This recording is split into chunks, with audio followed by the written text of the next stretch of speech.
오늘 벌써 우리 마태복음 강해가 14번째 시간이 되겠습니다. 말씀의 제목은 빛으로 살아내는 인생인데요.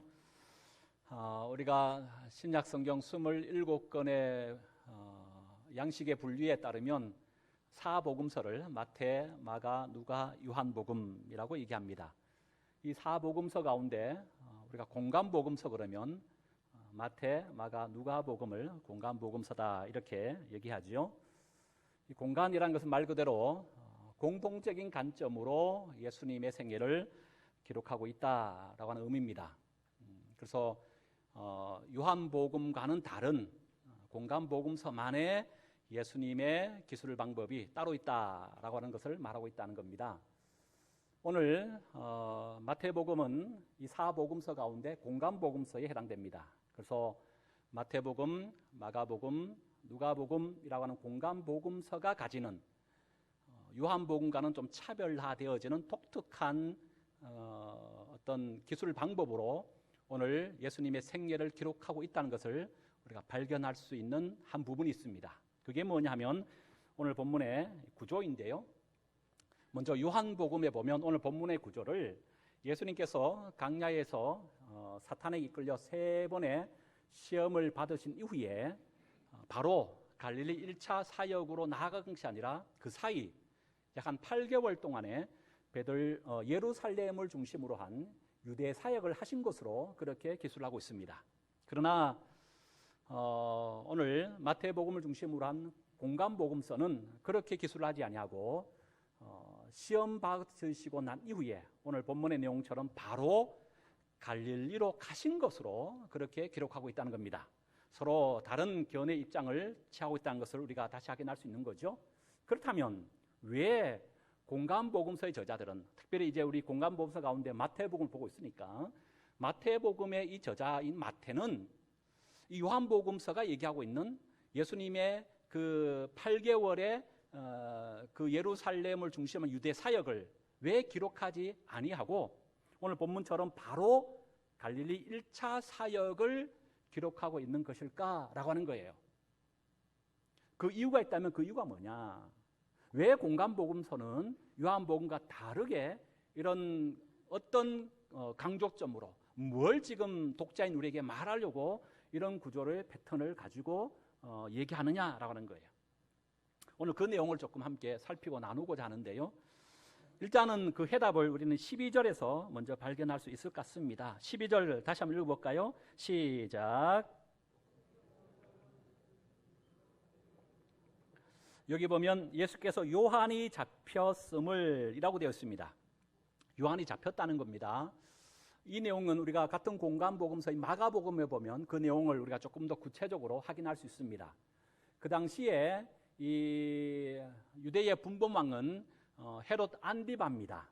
안디바가 이제 왕으로 세워져 있는데 안디바는 아내와 이혼을 하고 그의 이복 동생인 헤롯 빌립 2세인 헤로디아와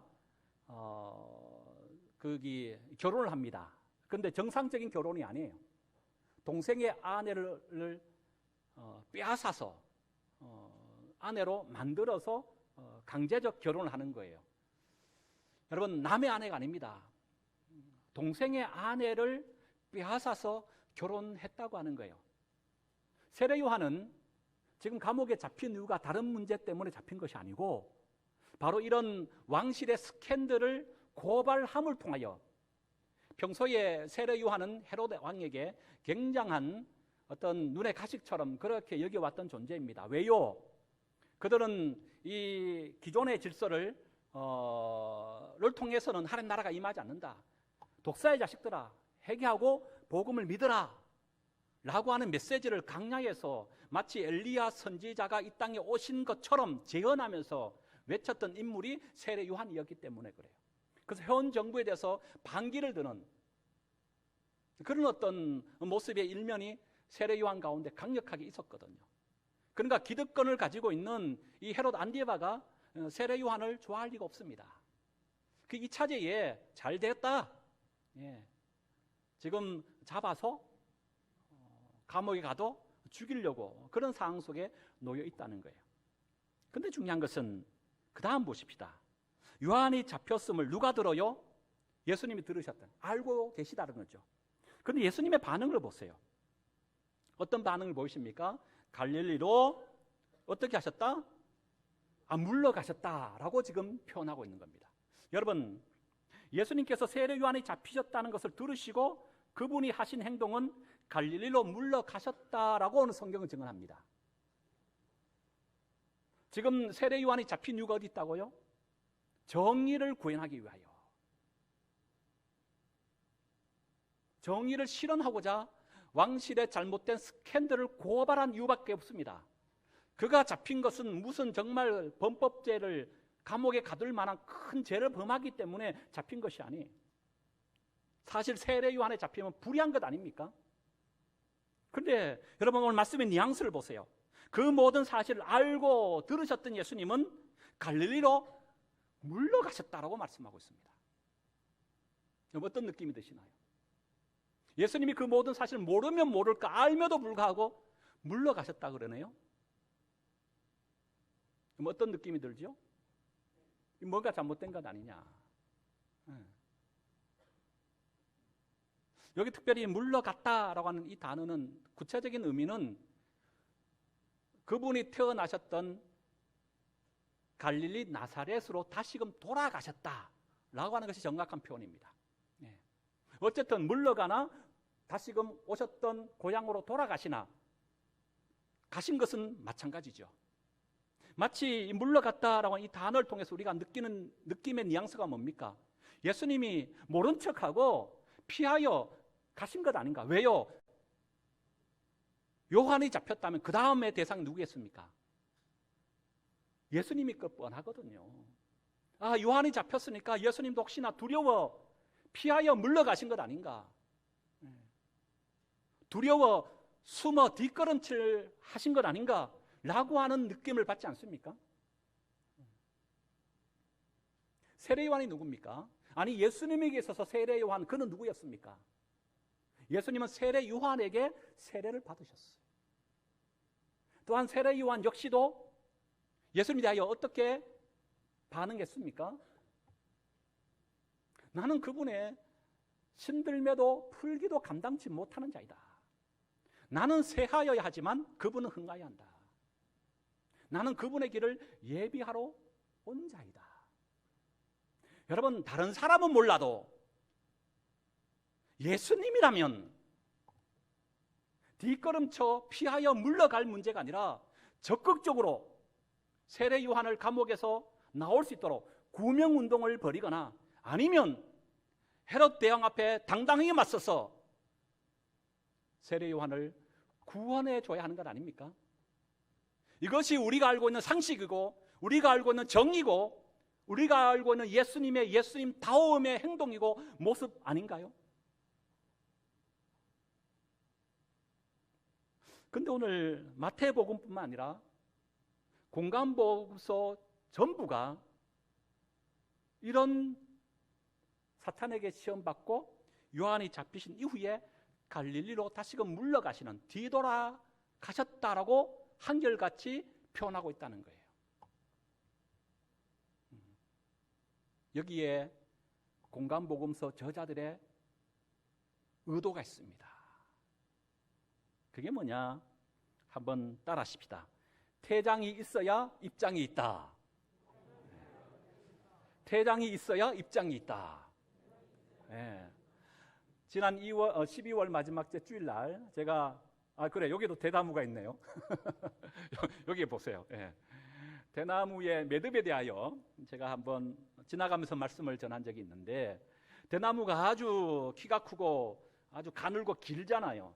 그리고 속이 텅텅 비었습니다. 그런데도 불구하고 그 어떠한 비바람을 몰아쳐도 대나무는 휘어지거나 꺾여지지 않아요. 왜 그래요? 마디가 있기 때문에. 그 대나무의 마디는요, 아픔이에요, 사실. 에너지의 저장소예요. 새로운 한 줄기를 내게 하기 위한 생장점이 대나무의 마디예요. 여러분, 세례 요한이 누굽니까? 예수님의 길을 예비하러 오신 분이지만 구약과 관련하여 세례 요한의 사역을 우리가 살펴보면 세례 요한은 구약의 마지막 선지자라고 얘기합니다. 그러니까 세례 요한은 구약과 신약을 연결하는 가교 역할을 하는 다리 같은 사람이에요. 구약 4,000년의 역사 속에서 얼마나 많은 예언자와 선지자가 등장했습니까? 그 가운데는 우리가 잘 알고 있는 대선지자 예레미야, 이사야, 에스겔 같은 또 소선지자, 미가, 호세아, 나홈 같은 우리가 이름도 잘 모르는 생소한 그런 분들도 많아요. 또 이렇게 이름이 드러난 선지자도 있지만 또 이름이 없는 무명의 선지자도 성경 속에 얼마나 많이 등장하는지 몰라요. 중요한 것은 그가 대선지자인지 소선지자인지 이름이 드러나든 이름이 드러나지 않든 그들이 한결같은 메시지의 내용이 있더라는 겁니다. 그게 뭔지 아세요? 오실 메시아에 대한 예언의 말씀을 하고 있는 거예요. 마지막 구약의 선지자인 세례 요한도 구약의 예언자들과 동일한 메시지를 전하고 있는 겁니다. 나는 물로 세례를 베푸지만 내 뒤에 오시는 분은 불과 성령으로 너희들에게 세례를 베풀 것이다. 여러분, 구약 4천의 역사 속에서 그렇게 기대하고 소망하고 바라보았던 참된 메시아가 지금 역사 속에 오신 겁니까? 오지 않았던 겁니까? 오셨던 거예요. 역사의 한복판에 여러분 입장을 하셨다고요. 그러면 구약의 옛사람은 어떻게 해야 됩니까? 지금 세례 요한이 감옥에 갇혔습니다. 갇히고 나서 얼마 되지 않아 그는 정말 순교를 당합니다. 역사 가운데 퇴장을 하게 되는 거예요. 왜요? 그의 사명을 다 했기 때문에. 구약의 마지막 선지자로서 그의 사명이 뭡니까? 오실 메시아를 예비하기 위하여 온 것이 그의 사명 아닙니까? 그러기에 바라고 원하고 소망했던 메시아이신 예수님께서 이 땅에 입장하셨음에 구약의 옛사람은 역사의 뒷무대로 퇴장하게 되는 거예요. 지금 마태복음을 비롯하여 공간복음서가 이걸 지금 말하고자 하는 겁니다. 예수님께서 구명운동하지 아니하고 왜 예수님 다음에 같지 아니하는 마치 피하여 도망간 듯한 그런 뉘앙스로 말하고 있느냐? 그게 아니라고 하는 거예요.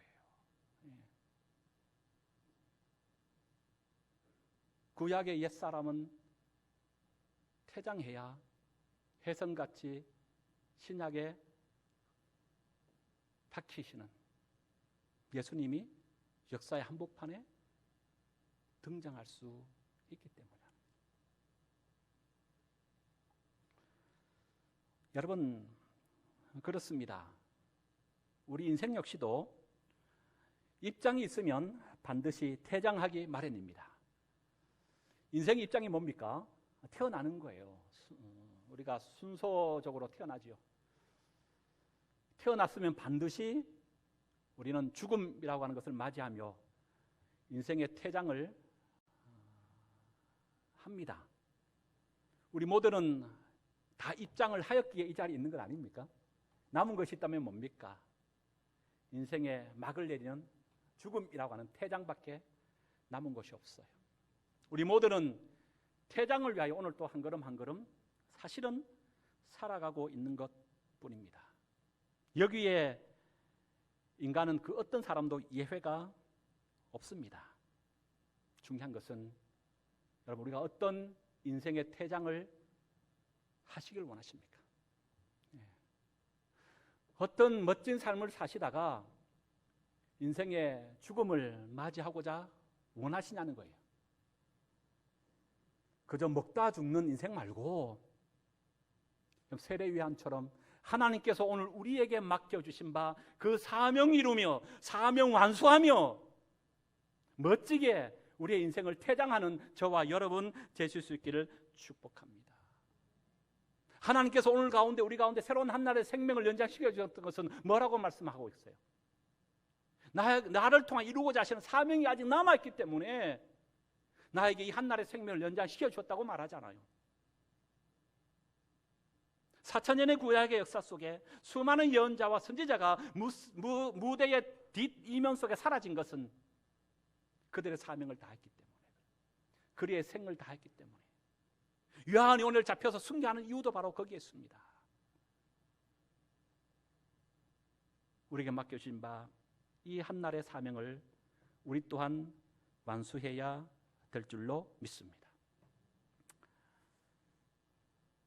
요즘 매장이나 또 비석을 잘 쓰지 않습니다만은 어쨌든 우리가 인생의 퇴장을 하고 나서 우리 자녀들이 무덤 앞에 비석을 쓴다 라고 생각했을 때 여러분 무덤 앞에 나에게 세워지는 비석의 그 문구를, 비문을 무엇이라고 우리 자녀들이, 후손들이 쓰기를 원하시나요? 아직 나는 인생 퇴장하는 거 아직 멀었어, 전혀 그거 생각지도 하고 싶지 않아, 이러신가요? 여러분 어떠세요? 그래도 한번 생각해 보십시다. 우리 퇴장을 맞이하여 비문에 쓰여질 그 문구, 대통령, 장관, 그 이름도 귀하지요. 그러나 저는 그보다 더 귀한 것은 성도, 성도예요, 성도. 평생 예수 믿다가 예수님 품 안에서 마지막 잠을 잔 성도. 여러분, 우리의 비문에 이 두 글자, 성도 누구라고 우리의 비문에 새겨져 있을 수 있다면 저는 그 인생은 성공한 인생이라고 봅니다. 저는 이것보다 더 큰 축복의 퇴장이 없으리라고 생각합니다. 그렇습니다. 성도됨을 기뻐하십시오. 그 성도됨의 삶으로 남은 인생도 힘있게 우리 살아가십시다. 그리고 마지막 죽을 때도 성도답게, 하나님 나를 부르실 때 할렐루야, 내가 주님의 품에 안기겠습니다. 성도로 우리 마지막 인생을 퇴장하는 그런 멋진 삶을 살아야 될 줄로 믿습니다. 그리고 계속 보십시다. 13절입니다. 13절 다시 읽어볼까요? 시작. 가버나움에 가서 사시니, 여기 보니까 가버나움이 나옵니다. 지금 나사렛이 나오고 가버나움이 나오고 또 갈릴리가 나와요. 갈릴리는 갈릴리 도를 얘기합니다. 우리 강릉은 어느 도에 속하죠? 강원도에 속합니다. 강원도 안에 우리가 지금 강릉시에 지금 살고 있는 것 아닙니까? 지금 그런 겁니다. 갈릴리 도 큰 지역이 있고 그 안에 세부적으로 나사렛이라고 하는 동네, 가버나움이라고 하는 도시가 있는 거예요. 그런데 예수님은 갈릴리로 돌아가시고 난 이후에 30년 동안 사셨던 나사렛을 뒤로 하시고 어디로 이사하시냐면 가버나움으로 이사하셨다라고 오늘 성경은 말해요. 가버나움은 어떤 동네인가? 나사렛보다 훨씬 큰 대도시입니다. 강릉도 큰 도시지만 강원도 안에 가장 큰 도시는 원주이더라고요. 원주로 이사 갔다 이렇게 생각하시면 이해하기 쉬울 것 같아요. 지금 가버나움은 갈릴리 북쪽에 위치한 교역과 또 상업이 굉장히 발달한 도시입니다. 지금 같은 은행과 같은 이 세관이 있을 정도로, 또한 이 가버나움은 굉장히 부한 도시 중에 하나예요. 그런데 예수님께서 나사렛을 떠나 이곳 가버나움으로 지금 이사하셨다라고 성경 기록하고 있습니다. 왜 이사하신 걸까요? 30년 동안 정들었던 고향을 등진다는 건 쉬운 일이 아니잖아요. 그런데 왜 가버나움으로 이사하셨을까? 같은 공간 복음서인 누가복음 4장 28절 31절 그 힌트를 우리는 하나 좀 발견할 수 있습니다. 제가 그 본문 읽어드립니다. 해당에 있는 자들이 이것을 듣고 다 크게 화가 나서 일어나 동네 밖으로 쫓아내서 그 동네가 건설된 산 낭떠러지까지 끌고 가서 밀쳐 떨어뜨리고도 하되 예수께서 그들 가운데서 지나서 가시니라. 그리고 31절에 보면 그 이후에 갈릴리의 가버나움 동네에 내려오셨다라고 누가복음 증거해요. 그 누가복음 속에서 예수님께서 갈릴리에 있는 나사렛에서 가버나움을 이상한 것은 그 동네 사람들의 박해와 핍박을 피하여 가신 것처럼 그렇게 기록하고 있다는 거예요. 그때 예수님께서 하신 유명한 말씀이 있죠. 선지자는 고향의 사명을 받아요, 못 받아요?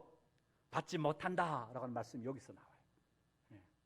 그러나 누가복음 속에서는 예수님께서 가버나움을 이사 가신 이유를 이런 뉘앙스로서 우리에게 지금 소개하고 있는 것 같아요. 그렇다면 그것뿐만 아니라 우리가 상상의 나라를 폈을 때 예수님 왜 갈릴리로 이사 가셨을까? 여러분 어떻게 생각하세요? 여러분은 이사하는 이유가 어디 있습니까? 삶의 거처를 옮길 수밖에 없는 이유가 있다면 그 이유의 첫 번째 기준을 어디에 삼습니까? 갈릴리 안에 가버나움이 훨씬 더 나사렛보다 큰 도시이기 때문에 문화적 혜택을 훨씬 더 많이 누릴 수 있기 때문에 또 생업과 생계를 위해서 아니면 그것이 훨씬 더 많은 사람이 운집하고 있기 때문에 복음을 더 효과적으로 전하기 위해서 아니면 사항 때문에 할 수 없는 환경에 떠밀려 할 수 없이 자이든 타이든 할 수 없이 이사할 수밖에 없는 그런 이유 때문에 예수님이 지금 가버나움으로 가신 걸까요? 오늘 마태복음의 저자 마태는 그 모든 것이 아니라고 말하고 있어요. 오직 한 가지 이유를 오늘 마태는 얘기합니다. 그것이 14절부터 16절이에요. 다시 읽어봅니다. 시작.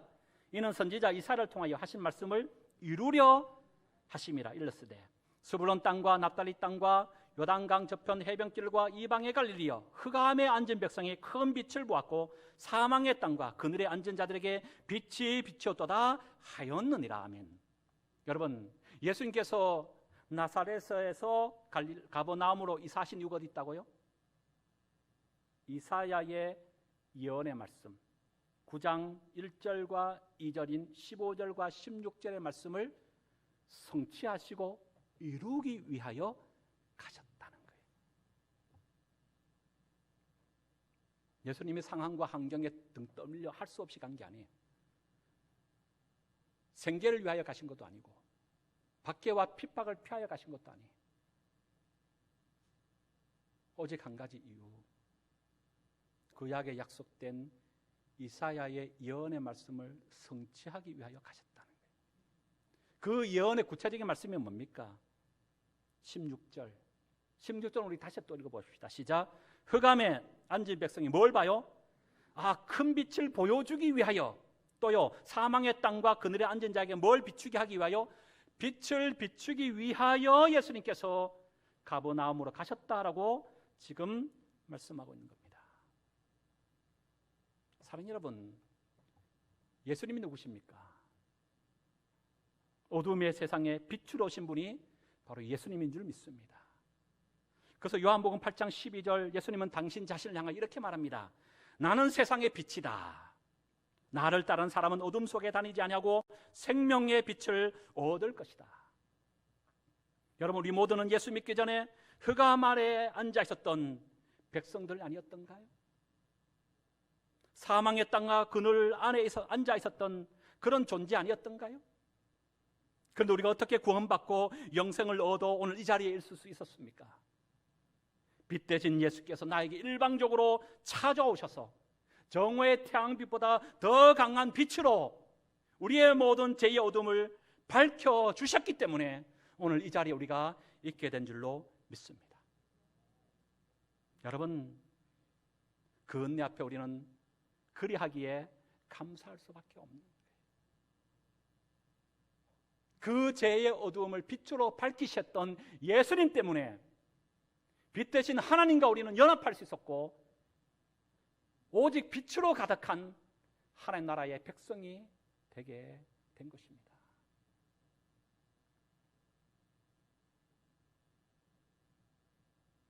마지막 하나만 보고 말씀을 마치겠습니다. 오늘 전체 본문 가운데 우리가 또 주목해야 될 하나 단어가 있습니다. 13절 마지막 절에 마지막 내용 가운데 사셨다, 사시니 라고 되어 있습니다.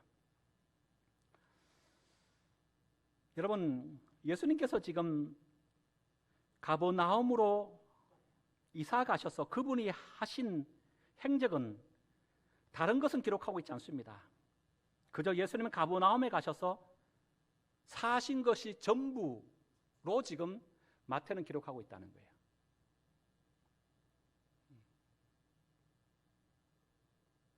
거기서 무슨 거창한 일을 하시거나 죽은 자를 살리시거나 베드로처럼 3,000명, 5,000명 구원하게 하신 그런 내용으로 말씀하고 있지 않냐고. 마태는 그저 예수님께 가버나움에 가셔서 하신 것은 사셨다. 이게 전부고 모두고 끝이에요. 그런데 우리가 생각해 볼 수 있죠. 사시되 어떻게 사셨다는 겁니까? 생명 살리기 위하여, 흑암에 있는 자들에게 빛을 비춰주기 위하여, 사망과 그늘에 앉은 자에게 빛으로 인도하기 위하여 그 삶을 사셨다고 생각해 볼 수 있어요. 그런 의미에서 여러분, 우리는 여기서 도전을 받고 감동을 받는 것 아닙니까? 삶이란 뭡니까? 과연 믿음이란 것은 뭘 얘기하는 걸까요? 한번 따라 하십시다. 살아내는 것이다. 살아내는 것이다. 여러분, 삶이란 믿음이란 거창한 것이 아닌 것 같아요. 땅 끝에 가서 복음을 전하고 순교의 제물이 되는 것이 정말 그것이 큰 믿음일까? 큰 도시 가서 넓은 집, 좋은 차, 좋은 직장 다니며 남부럽지 않는 삶이 그가 정말 성공한 인생이라고 말할 수 있을까?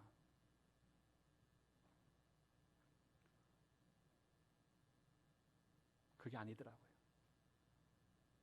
인생과 믿음은 나에게 오늘 주어진 상황과 환경 속에서 최선을 다하여 살아내는 것인 줄 믿습니다. 오늘 내가 발 딛고 있는 이곳에서 살아내는 거예요. 어떻게 살아내는 겁니까? 뭘 살아내는 겁니까? 예수님처럼 그렇게 살아내는 거예요.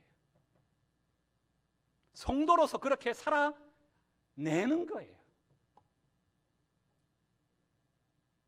믿음과 인생은 다른 것 아닙니다.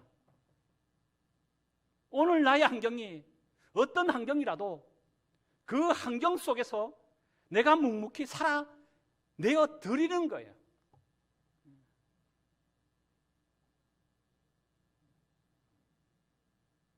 이걸 오늘 내가 감당하지 못하면 내일은 없습니다.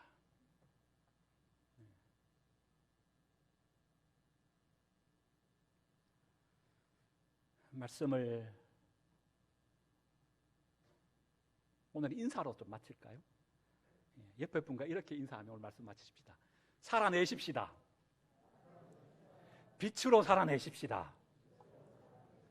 성도로 살아내십시다. 아멘.